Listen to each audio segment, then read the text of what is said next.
विधानसभा निवडणुकीच्या पार्श्वभूमीवर सर्वच पक्षांनी जोरदार मोर्चेबांधणी सुरू केली. जास्तीत जास्त मतदारसंघ आपल्या वाट्याला यावेत यासाठी महायुती, महाविकास आघाडीतील पक्ष प्रयत्न करत आहेत.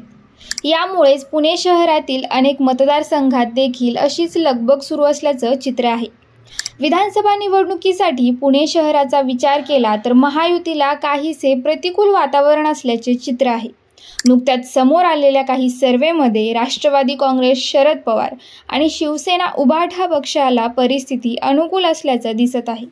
तर काँग्रेसच्या ताब्यात असणाऱ्या कसबा मतदारसंघात काट्याची टक्कर पुन्हा एकदा पाहायला मिळू शकते असं सांगितलं जातं. दरम्यान ठाकरे गटाने आता आपले लक्ष खडकवासला आणि वडगाव-शेरी या मतदारसंघांवर केंद्रित केले. तसेच या मतदारसंघातील अनुकूल परिस्थितीचा फायदा घेण्यासाठी कंबर कसली आहे.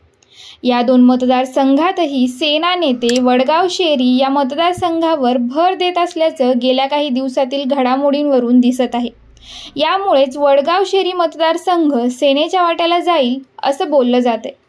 या मतदारसंघातून शिवसेनेच्या फायर ब्रँड नेत्या सुषमा अंधारे तसेच समाजकार्याच्या माध्यमातून आपली आगळी वेगळी ओळख निर्माण केलेले नितीन भुजबळ यांच्या नावाची चर्चा आहे. लोकांमध्ये देखील गेल्या काही दिवसातील राजकारण पाहून नवा चेहरा या मतदारसंघाला हवा अशी कुजबूज सुरू आहे. यामुळेच ठाकरे गटातील अनेक नेते या मतदारसंघात दौरे करत असून बैठकांचा आणि गाठीभेटींचा धडाका लावला आहे. दुसरीकडे पवार गटाकडे सध्या स्वतःचा असा कुणीही पॉवरफुल नेता नसल्याने माजी आमदार बापूसाहेब पठारे, त्यांचे चिरंजीव सुरेंद्र पठारे व 3 माजी नगरसेवकांचा राष्ट्रवादी शरदचंद्र पवार पक्षात प्रवेश घडवून आणलाय. मात्र त्याचा फारसा फायदा होईल की नाही हे आताच सांगणे कठीण आहे. जरी बापूसाहेब पठारे यांनी तुतारी हातात घेतली असली तरी अद्याप शिवसेनेने या मतदारसंघावरचा दावा सोडलेला नाही. जिल्ह्यामध्ये शिवसेनेला कमीत कमी 3 ते 4 मतदारसंघ द्यावे लागणार असून त्यामध्ये वडगाव-शेरीचे नाव आघाडीवर आहे. यामुळेच शिवसेनेमध्ये इच्छुकांची मोर्चेबांधणी सुरूच आहे. दरम्यान शिवसेना प्रमुख स्वर्गवासी बाळासाहेब ठाकरे यांच्या कुटुंबावर आणि त्यांच्या विचारांवर प्रेम करणारा मोठा मतदारांचा वर्ग इथे आहे.